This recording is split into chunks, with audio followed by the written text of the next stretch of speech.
खरीदेगा जब उसके पास पैसे होंगे। सरकार टैक्स में राहत तक तो देने की सोचती नहीं मिडिल क्लास को, लेकिन उससे उम्मीद करती है कि सारी देशभक्ति वो अपनी साबित करता रहे। आपको ये पता है क्या कि इसमें अभी कोविड के कार्यकाल के बाद हमारे 2 व्हीलर 4 व्हीलर का सेल बढ़ा है? बिल्कुल। आपको ये पता है क्या कि कंस्ट्रक्शन इक्विपमेंट करने वाले मैन्युफैक्चरिंग एसोसिएशन का इस साल का टर्नओवर दुगना हुआ है? और अभी जो कमर्शियल ट्रक्स बसेस है, 25,000 बसेस नहीं हम ले रहे, जो संभवतः नई टेक्नोलॉजी के आधार पर होगी और जो इलेक्ट्रिक से लेकर बाकी इस पे होगी, उसके कारण पब्लिक को कितना कंफर्ट्स मिलेगा, पोल्यूशन कितना कम होगा, हमारा पब्लिक ट्रांसपोर्ट फायदे में आएगा, लोगों को कितनी सुविधाएं मिलेगी। और इसलिए लोगों की परचेसिंग पावर बढ़ाने के लिए मार्केट में लिक्विडिटी लानी चाहिए, और लिक्विडिटी इंफ्रास्ट्रक्चर में और बाकी कामों में डेवलपमेंट में पैसा लगाने से लिक्विडिटी आएगी।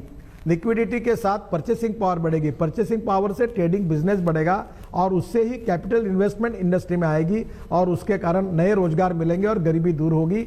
और अब चलो गांवों के और जो सोशली इकोनॉमिकली एजुकेशनली बैकवर्ड है उस गांव में जाएंगे। और मैं आपको पता होगा कि हमने गोबर से पेंट बनाया, इसी मैं रूम में बैठा हूं, यहाँ बाजू के दीवार पर गोबर से बना हुआ पेंट लगा हुआ है। और ये पेंट अभी हर गांव में एक पेंट इंडस्ट्री होगी जो मार्केट के किसी भी अच्छे पेंट से अच्छा है और जो कम से कम आधे प्राइस में है। तो मुझे लगता है कि ये एक एक गांव में इंडस्ट्री होगी तो गांव में रोजगार होगा। तो मैं विलेज इंडस्ट्री का टर्नओवर जो 88,000 करोड़ का है, उसमें 80,000 करोड़ केवल खादी ग्रामोद्योग का है, वो 2 साल में 5 लाख करोड़ कर रहा हूं। तो क्या उससे गांवों में रोजगार नहीं मिलेगा? क्या उसमें पर कैपिटा इनकम गांवों में नहीं बढ़ेगा? स्मार्ट शहर जैसे स्मार्ट विलेजेस नहीं बनेंगे? उसी के लिए हम काम कर रहे हैं। ये योजना काम चैलेंजिंग है, कठिन है, पर असंभव नहीं है। ये करके हम दिखाएंगे, यही मैं आपको विश्वास दिलाता हूं। आखिरी सवाल है सर, एमएसएमई मंत्रालय से जुड़ा हुआ। कांग्रेस के एक नेता का कहना था कि 15,000 करोड़ रुपए का आज आपने जो ऐलान किया वो पर एमएसएमई 2,500 रुपए के हिसाब से बैठता है। तो ये केवल झुंझुना है एमएसएमई के लिए, ठीक वैसे ही जैसे पिछले राहत पैकेज में उनको कह दिया गया था कि लोन ले लो अगर जीना चाहते हो तो। इसको कैसे समझाएंगे उनको? देखो, अभी इसको क्या कहे, इसको अज्ञान कहे कि अनपढ़ता कहे, आपको मालूम है ये 15,000 करोड़ नहीं, एमएसएमई ये हमारा बजट जो योजना के लिए होता है।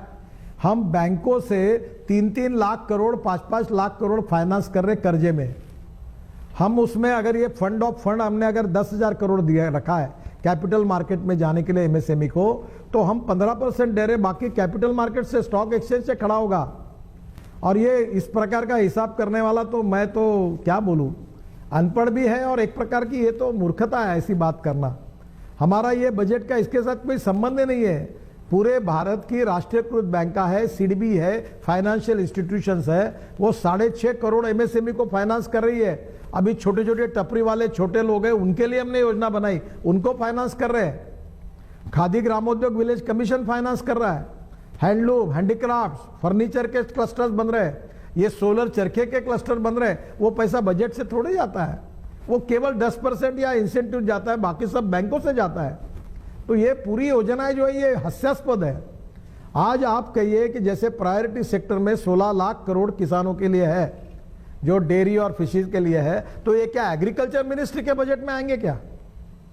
ये ऐसा हिसाब, तो ये हास्यास्पद बात है। देखो, मैं आपको बताऊं, जिन लोगों को अच्छा नहीं लग रहा है और जिनकी राजनीतिक दुकानदारी संकट में है, वो फ्रस्ट्रेशन और निराशा के कारण ऐसे गैर जिम्मेदार बातें करते हैं, और जब लोगों को कन्विंस नहीं कर सकते तो कंफ्यूज करने की कोशिश कर रहे हैं। इतना ही मैं कहूंगा।